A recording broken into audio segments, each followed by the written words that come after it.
ආයුබෝවන් මිතුරු මිතුරියනි. ඔන්න එහෙනම් Battle Through the Heavens සුපිරිම කතාවේ 191 වෙනි එපිසෝඩ් එකේ රිවිව් එක අරගෙන අපි ආවා. කලින් එපිසෝඩ් එකේ අපි දැක්කා ෂෝයන්ට ගිනි දාසයෙක්ව తాවකාලිකව පාලනය කරගන්න පුළුවන් වුණා. හැබැයි ඒක තව කොච්චර වෙලාවක් තියේවිද? මේ යක්ෂ නෙළුම් දැල්ල මුද්‍රා තියන්න ගහන සටන කොතනින් නවතීවිද කියලා දැනගන්න කතාව දිගටම බලන්න. ෂෝයන් ළඟම හිටගෙන හිටියේ එයා පාලනය කරපු අර ඩූෂෙන් පන්තියේ ගිනිදාසයා. එයාගේ මූණ හිස්සුනත් ඇගින් පිට වෙන බලය නම් සුළුපටු නෑ. හැබැයි ගයිස් ෂෝයන් දන්නවා මේ පාලනය తాවකාලිකයි කියලා. මොකද යක්ෂ නෙළුම් දැල්ල අවධානය වෙනස් කරපු ගමන් ගිනි පබළු පාවිච්චි කරලා ගිනිදාසයාව ආයෙත් පාලනයට ගන්න පුළුවන්. එතකොට ෂෝයන්ගේ ප්ලෑන් ඔක්කොම වතුරේ. මේ ගිනිදාසයාව සම්පූර්ණයෙන්ම පාලනය කරන්න නම් එයාගේ හිත ඇතුලේ තියෙන ඒ ගිනි පබළුව විනාශ කරන්න ඕනේ. ඒක තමයි යක්ෂ නෙළුම් දැල්ලට ගිනිදාසයාව පාලනය කරන්න තියෙන එකම මාර්ගය. හැබැයි මේ වෙලාවේ ෂෝයන්ට ඒකට අවස්ථාවක් නැහැ. ඒ නිසා එයා ඉක්මනටම අවට සටන් පිටිනේ දිහා බැලුවා. ශුන සහ පළමු වැඩිහිටියා සටන් කරමින් හිටපු ගිනිදාසියෝ දෙන්න ලොකු පීඩනයකට ලක් වෙලා හිටියේ. එයාලට නිකම්ම පස්සට යන්න තමයි සිද්ධ වුනේ. එයාලගේ ශරීරවල තිබුණු ඝන සුදු දැල්ලත් අඳුරු වෙලා. ඔන්න එහෙනම් ගූ වංශයේ කට්ටිය ලේසියෙන්ම දිනන එක තමයි පේන්න තියෙන්නේ. ෂෝයන් සනසුම් සුසුමක් හෙළුවා. ෂුනට ප්‍රශ්නයක් නැති බව දැක්කම එයා සතුටු වුණා. ෂෝයන් හැරෙන්න හදනකොටම එයාගේ ඇඟ ඇතුලේ තිබුණු ස්වර්ගීය දැල්ල ටිකක් වෙවුලන්න ගත්තා. ඒ තරම් විශාල ශක්ති උච්චාවචනයක් එතනින් මතුවුණා. ෂෝයන් ඒ දිහාට ඇස් යොමු කරනකොට අහසේ ගින්නක් පාවෙනවා දැක්කා. ඒ ගින්නේ පිටුපස්සේ අඩි 10 ගණනක් විශාල දැල්ලෙන් හැදුණු තටු දෙකක් තිබුණා. ඒ තටු වලින් පිටුණු දැල්ල කුණාටුවක් වගේ හැම පැත්තටම පැතිරුණා. මේ අටමුඩුබිම් විනාශ කිරීමේ දැල්ලද හුවෝ ෂුවන් පිටුපස තිබුණු සුදු මැලි කළු දැල්ල දිහා බලනකොට ෂෝයන්ගේ ඇස්වල නොදැනීම ඊර්ෂ්‍යාවක් ඇති වුණා. මේ අටමුඩුබිම් විනාශ කිරීමේ දැල්ල ස්වර්ගීය දැල්ල ශ්‍රේණිගත කිරීම වල 6 වෙනි තැන තියෙන්නේ. ඒ කියන්නේ මේ දැල්ලේ බලය කියන වචන ඕනේ නෑ. හෝෂ්වාන්ගේ බලය යාගේ ප්‍රතිවාදියාට වඩා අඩු වුණත් මේ 6 වෙනි තැන තියෙන අටමුඩුබිම් විනාශ කිරීමේ දැල්ල උදව්වට තියෙන නිසා ඩූෂෙන් පන්තියේ ගිනිදාසියාව යාට පහර දීලා පාලනය කරගන්න පුළුවන් වුණා. යක්ෂ දැල්ල මේ ප්‍රහාර වැඩි හරියක් නැවතුවේ නැත්තම් ඒ ගිනිදාසියා ඉක්මනටම පරාද වෙන්න තිබුණා. ඇත්තටම මෙහෙම ලොකු වංශයක ඉපදීමත් වාසනාවක් තමයි. අඩුම තරමේ යාළගේ සම්පත් සාමාන්‍ය කෙනෙක්ට හිතන්නවත් බැරි තරම්. ෂෝයන් සුසුමක් හෙළුවා. ඇත්තටම එයා ආස කළා මේ වගේ උසස්ම ස්වර්ගීය දැල්ලකට. මුළු මහද්වීපේම රස්තියාදු වෙලා හොයාගත්ත ඉහළම ශ්‍රේණිගත දැල්ල වුණේ 9 වෙනි තැන තියෙන 3000ක දැවෙන ගිනිදැල් විතරයි.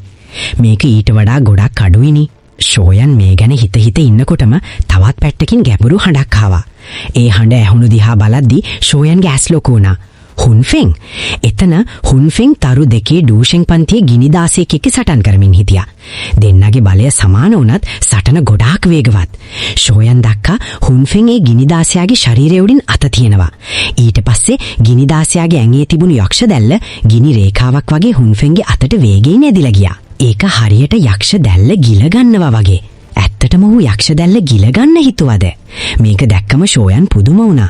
මේ යක්ෂ දැල්ලේ පවිත්‍ර කරන යක්ෂ නෙළුම් දැල්ලේ කැමැත්ත නැති වුණත් ඒවට විනාශකාරී බලයක් තිබුණා. ෂෝයන්ටවත් මේ දැල්ල ගිල ගන්න බෑ. එතකොට මේ හුන්ෆෙන් කොහොමද එහෙම කරන්නේ? යක්ෂ දැල්ල ගිල ගත්තට පස්සේ හුන්ෆෙන් එයාගේ තද රතු දිව තොල් වලින් ලෙව කෑවා. එයාට මදි වගේ පෙනුනත් ෂෝයන්ගේ ඇස් Taman දිහාට එල්ල වෙලා තියෙන බව එයාට දැනුණා. හුන්ෆෙන් හැරිලා ෂෝයන් දිහා බැලුවා. ෂෝයන්ගේ පුදුම වෙච්ච මූණ දැක්කම හුන්ෆෙන් සිනාසුණා. මේ මිනිස්සයා නම් ටිකක් අමුතුයි. ෂෝයන්ගේ හිතට හුන්ෆෙන් ගැන තිබුණු අවධානය වැඩි වුණා. තරුණ පරපුරේ හිටපු භයානකම කෙනා මේ හුන්ෆෙන් වෙන්න ඇති. ඊට පස්සේ ඒ විශාල සටන් බිමෙන් හරිම බය හිතන ශක්ති උච්චාවචනයක් ඇති වුණා. ෂෝයන්ගේ හදවතේ අනතුරු ඇඟවීමේ සීනුවක් නාද වුණා. යමෙක් තියුණු හඬින් කෑ ගැසුවා. ඒ හඬ ආවේ පවිත්‍ර කරන යක්ෂ නෙළුම් දැල්ලෙන්. හැබැයි ඒ හඬේ කෝපෙලකුත් තුවාල වෙච්ච ගතයකුත් තිබුණා. තරු හතරේ ඩූෂෙන්වරු 7 දිනක් එකතු වෙලා කරන ප්‍රහාරය කොච්චර බලවත් වුණත් යක්ෂ නෙළුම් දැල්ලටත් භයානක බවක් ඇති කරන්න ඇති. ෂෝයන්ගේ ඇස් යුද පිටිය දිහාට යොමු වුණා. එයා කතා කරන්න හදනකොටම එයාගේ මූණ වෙනස් වුණා. ඈතින් හිටපු ගිනි දාසයෙක් දිහා බැලුවා. ඒ ගිනි දාසයාගේ ඇස් වලින් එකපාරටම භයානක ආලෝකයක් පිට වෙනවා දැක්කා. වල් සහ ප්‍රචණ්ඩකාරී ශක්තියක් විදුලි වේගයෙන් එතනින් ගලා ගියා. ඉක්මන් කරන්න, පස්සට යන්න. ඌ ස්වයං විනාශ වෙන්න ලෑස්ති වෙනවා. මේ ආලෝකය දැක්ක ෂෝයන් එක මොහොතක්වත් නැවතුනේ නැහැ. එයා ඉක්මනටම ශුන්නාරට කෑගැස්සුවා. ෂෝයන්ගේ කෑගැසීම ඇහුනම යාओලාओගේ කණ්ඩායම භීතියටපත් වුණා. ප්‍රභූ ඩූෂන් කෙනෙක් ස්වයං විනාශ වෙනවා කියන්නේ ලේසි වැඩක් නෙවෙයි. ඒ ශක්තියට ලෝකයක් විනාශ කරන්න පුළුවන්. යාओලාओගේ කණ්ඩායම පස්සට යද්දී ඒ ගිනි දාසයාගේ ශරීරය ඉදිමුණා. ඊට පස්සේ ගොඩක් අයගේ ඇස් ඉස්සරහා ඒ ශරීරය පුපුරා ගියා. කියන්න බැරි තරම් භයානක ශක්ති කුණාටුවක් අහස පුරා වේගයෙන් හමා ගියා. අඩි ලක්ෂයක් විශාල ඉරිතැලීමක් වාතය හරහා මැග්මා මුහුද දක්වාම ගියා. දුවන්න පරක්කු වුණ අවාසනාවන්ත කිහිප දෙනෙක් ඒ ප්‍රචණ්ඩකාරී ශක්තිය ඇඟට වැදුන ගමන් ලේ වමනය කරලා එතනම සුන්බුන් බවට පත් වුණා. එක් ගිනි දාසයෙක් ස්වයං විනාශ වුණාට පස්සේ ෂෝයන් පාලනය කරපු දාසයා ඇරෙන්න අනිත් හැම ගිනි දාසයෙක්ගේම ඇස්වලින් දැඩි ආලෝකයක් නිකුත් වුණා. ඊට පස්සේ එයාලා මුළු මූණම අඳුරු කරගෙන පැනලා යන්න හදන අනිත් කණ්ඩායම් පස්සේ පන්නන්න ගත්තා. නියෝජ්‍ය ශාලා ප්‍රධානියා වගේ ප්‍රභූ විශේෂඥයෝ පවා ඉක්මනටම පස්සට ගියා. ඩූෂන් කෙනෙක් ස්වයං විනාශ වෙනකොට හැංගෙන්න තමයි හැමෝටම සිද්ධ වුණේ. ෂෝයන්ගේ කණ්ඩායම වේගවත් නිසා බේරුණත් හැමෝම වාසනාවන්ත වුණේ නැහැ. තවත් ගිනිදාසයෝ කිහිප දෙනෙක් විශේෂඥයන්ගේ ඇස් ඉස්සරහාම පුපුරා ගියා. ඒ විනාශකාරී ශක්තියෙන් අවාසනාවන්ත මිනිස්සු සම්පූර්ණයෙන්ම නැති වෙලා ගියා. මේ දරුණු පිපිරීම් කිහිපයකින් පස්සේ යක්ෂ දැල්ලේ රාජධානියට ආපු විශේෂඥයන්ගෙන් භාගයකට වඩා නැති වුණා. ගිනිදාසියෝ 9 දෙනාගෙන් 6 දෙනෙක් සාර්ථකව ස්වයං විනාශ වුණා. ඉතිරි 3 දෙනා අවාසනාවකට අනිත් ගිනිදාසයන්ගේ පිපිරීම් වලට හසු වෙලා ස්වයං විනාශ වෙන්නත් කලින් නැති වෙලා ගියා. ෂෝයන්ගේ කණ්ඩායම අහස දිහා බලාගෙන නිශ්ශබ්ද වුණා. මේ පවිත්‍ර කරන යක්ෂ නෙළුම් දැල්ල ඇත්තටම නපුරුයි. ටූෂෙන් ගිනිදාසියෝ ස්වයං විනාශ කරන්න එයා ඉඩ දීලා. මේ වගේ දෙයක් හුන් වංශයටවත් ගූ වංශයටවත් කරන්න බෑ. ෂෝයන් ගැඹුරු හුස්මක් අරගෙන තාමත් බයින් වගේ කතා කළා. ශුනා සහ අනිත් අයත් ඒකට එකග වුණා. ටූෂන් කෙනෙක් කියන්නේ හරිම වටින දෙයක්. කවුද යාලව ස්වයං විනාශ කරන්න ඉඩ දෙන්නේ? හැමෝම මට උදව් කරන්න. යක්ෂ දැල්ල මුද්‍රා තියන්න මේක තමයි හොඳම වෙලාව. ෂෝයන්ගේ කණ්ඩායම සැනසුම් සුසුම් හෙලනකොටම ඈතින් තිබුණු විශාල සටන පට්ටෙන් ලොකු කෑගැසීමක් ඇහුණා. ආත්ම ශාලාවේ ප්‍රධානියා අහසට චෝදනා කරලා අඩි ලක්ෂයක් විශාල කළු සැකැස්මක් අහසේ නිර්මාණය කළා. මේ සැකැස්මෙන් යට ඉන්න පවිත්‍ර කරන යක්ෂ නෙළුම් දැල්ල මුද්‍රා තියන්නයි ලෑස්ති වුණේ. මේක ටියන්ලෝ මුද්‍රා තැබීමේ යක්ෂ සැකැස්ම. ශුනා ඒක දැකලා පුදුමයෙන් කෑගැසුවා. ගූනන්හයි වගේ අය පවා මේ සැකැස්ම ගැන දැනගෙන හිටියා. බලවත් ශක්ති කණු 6ක් හැම පැත්තෙන්ම ඇවිත් අහසේ තිබුණු සැකැස්මට එකතු වුණා. ශක්තිය ලැබුණු ආත්ම ශාලාවේ ප්‍රධානියා ඉක්මනටම අත්මුද්‍රාව වෙනස් කළා. සැකැස්ම වෙවුලන්න ගත්තා. ඊට පස්සේ සැකැස්මේ මැදින් කළු කණුවක් ක්ෂණික වේගයෙන් පහළට විහිදී ගිහින් පවිත්‍ර කරන යක්ෂ නෙළුම් දැල්ලට පහර දුන්නා. ආත්ම ශාලාවේ ප්‍රධානියාගේ මුහුණේ උද්‍යෝගයක් ඇති වුණා. එයා කෑදර විදිහට පහළ ඉන්න යක්ෂ නෙළුම් දැල්ල දිහා බැලුවා. දැන් යක්ෂ නෙළුම් දැල්ලට පැනලා යන්න අමාරුයි.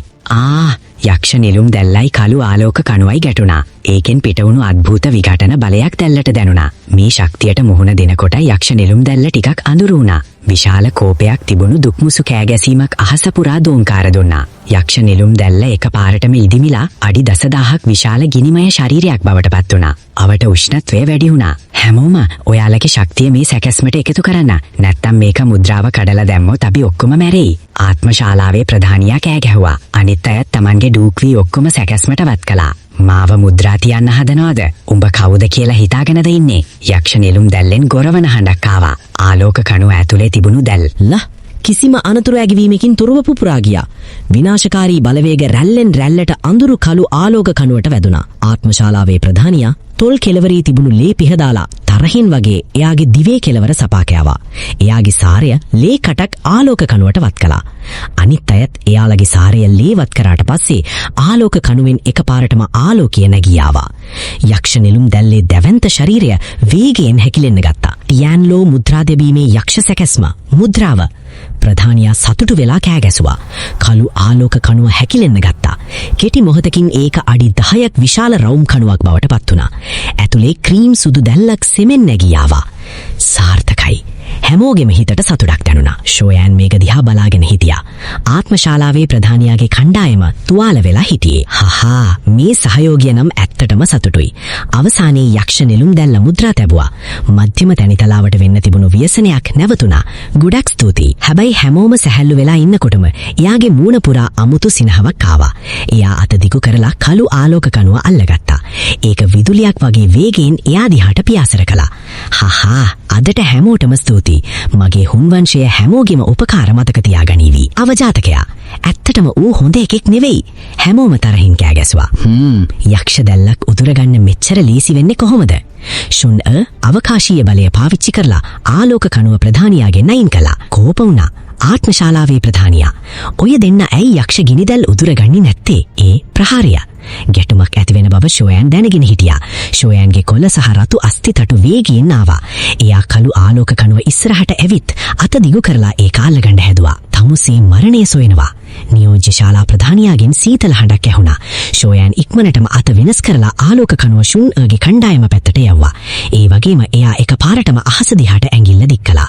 කහ වසන්ත ඇඟිල්ල. හැමෝම කළු ආලෝක කණුව අල්ලගන්න සටන් කරන්න පටන් ගත්තා. යක්ෂ ගිනිදැල් සාරය ඒක ඇතුලේ තියෙන්නේ. ඒක ගන්න පුදුවන් කෙනාගේ ශක්තිය වැඩි වෙන එක. ස්ථීරයි. කහ පැහැති සලු ඇඳගෙන හිටපු මහලු ඩූෂෙන් කෙනෙක් ආලෝක කණුව අල්ලගත්තා. මට යක්ෂ ගිනිදැල් සාරය ලැබුණා. හැබැයි එයාගේ හිනාව ඉවර වෙන්න කලින් තල් සුළං 10ක් ඇවිත් එයාගේ ඇඟට වැදුනා. එයාගේ ඇඟෙන් භාගයක් ලේ මිශ්‍ර දුමක් බවට පත් වුණා. මේ අවුල දැකපු ෂෝයන් ජේඩ් බෝතල් දෙකක් ෂුන්නටයි ගූනන් හයිටයි විසිකලා. ඉක්මන් කරන්න ඔයාලගේ ඇතුළත තුවාල සුව කරගන්න. ෂෝයන් නැවතත් කළු ආලෝක කණුව දෙසට පියාසර කළා. ෂෝයන් ආයෙත් වැඩ කරන්න කලින් ආත්ම ශාලාවේ නියෝජ්‍ය ප්‍රධානියා අවතාරයක් වගේ ඇවිත් ෂෝයන්ව ඉලක්ක කරගත්තා. ඌව නවත්තන්න ෂෝයන් කෑ ගැහුවා. එයා පාලනය කරපු ගිනිදාසයා ෂුන්න යාओලාව හැමෝම එකතු වෙලා නියෝජ්‍ය ශාලා ප්‍රධානියා එක්ක සටන් කළා. ෂෝයන් කළු ආලෝක කණුව ළඟට ඇවිත් අල්ලගත්තත් ඒක අදින්න බැරි වුණා. එයා ඔළුව පැත්තට හැරෙව්වා. අනිත් පැත්තේ කළු සලු ඇඳපු තරුණෙක් උදාසීන ඇස් වලින් එයා දිහා බලාගෙන හිටියා. හුන්ෆෙන් ෂෝයන්ගේ මූණ සීතල වුණා. මගේ අතින් මනව හරි උදුර ගන්න පුළුවන් මුණ කෙනෙක් කවදාවත් හිටියේ නැහැ. හුන්ෆෙන් සිනාසෙමින් කීවා. ෂෝයන් කට ඇඹරුවා. මෙතන ඉඳන් එහෙම කෙනෙක් ඉන්නවා. ෂෝයන් ගට්ල ඉදිරියට කරලා බලවත් දැල්ලක් හුන්ෆෙන්ගේ මූණට විසිකලා. තමුසේට විතරද? හුන්ෆෙන් hina වුණා. තමුසේ ස්වර්ගීය ගිනිදැල් කිහිපයක් එකතු කරලා දියරවා කියලා මට ආරංචි වුණා. ඒක අනිත් අයට බලවත් වෙන්න පුළුවන්. හැබැයි මං ඉස්සරහා ඒක වටින්නේ නැහැ. හුන්ෆෙන් එයාගේ අත්ල එකට තියාගෙන ෂෝයන්ගේ අත්ලත් එක්ක තදින් ගැටුණා. හුන්ෆෙන්ගේ අත්ලෙන් අමුතු ගිල දැමීමේ ශක්තියක් පුපුරා යන්න ගත්තා. ෂෝයන් දැක්ක එයාගේ අත්ලෙහි තිබුණු ස්වර්ගීය දැල්ල ටිකෙන් ටික හුන්ෆෙන්ගේ ඇඟට අවශෝෂණය වෙනවා. ඒ විතරක් නෙවෙයි ඒ ගිනිදැල් එයාගේ ඉන්ද්‍රියන්ගෙන් පාලනයෙන් තොර වුණා. මේ මිනිස්සයා ඇත්තටම ටිකක් අමුතුයි. ෂෝයන්ගේ හදවත ගැස්සුණා. ෂෝයන් ඉක්මනටම අත්ලා අයින් කරගෙන දකුණු පාදයෙන් කළු ආලෝක කණුවට පයින් ගහලා ඒක අහසට යවුවා. එයා කෝපයෙන් ඩූක් වී මුදා හැරියා. දෙවියන්ගේ මුද්‍රා කුසලතාවය මුද්‍රා 4ක් එකතු කිරීම. ෂෝයන් කළු කඩා වැටෙන බලය වගේ බලවත් ඩූ කුසලතා පිට කළා. හුන්ෆෙන් එයාගේ නළල මත තිබුණු වංශපච්චය එළියට ගත්තා. ඒක දැක්කම එයාගේ බලය ඩූෂෙන් පන්තියේ 3 වන තරුව දක්වා වැඩි වුණා. ෂෝයන් එයාගේ ආධ්‍යාත්මික අවතාරය එළියට ගත්තා. මේ අවතාරයේ ශක්තිය ෂෝයන්ට වඩා අඩු වුණේ නැහැ. ෂෝයන් ඉක්මනටම පංචවලලු ගිනිදැල් දුරු කිරීමේ තාක්ෂණය හැදුවා. ආධ්‍යාත්මික අවතාරය කහ වසන්තයේ දිව්‍ය කෝපය මුදා හැරියා. හුන්ෆෙන් අහස ගිලන කැඩපත කියන දම්කලු ආලෝක තිරයක් හැදුවා. දෙපැත්තෙන්ම එල්ල වුණ භයානක ප්‍රහාර ගැටුණත් පිපිරීමක් වුණේ නැහැ. තිබුණේ తాවකාලික කාදනයක් විතරයි. ෂෝයන් තම ආධ්‍යාත්මික අවතාරයත් එක්ක එකතු වෙලා ආයෙත් කහ වසන්ත දිව්‍ය කෝපය මුදා හැරියා. හුන්ෆෙන්ගේ අහස ගිලන කැඩපත බිඳිලා ගියා. හුන්ෆෙන්ට පස්සට යන්න සිද්ධ වුණා. හැහැ මට දිනන්න ඉඩ දුන්නට ස්තුතියි. ෂෝයන් හයියෙන් hina වුණා. එයා කළු ආලෝක කණුව ළඟට ගිහින් අල්ලගත්තා. භූත නිලුම් දැල්ල පිරිසිදු කරන්න ඔබ මගේ.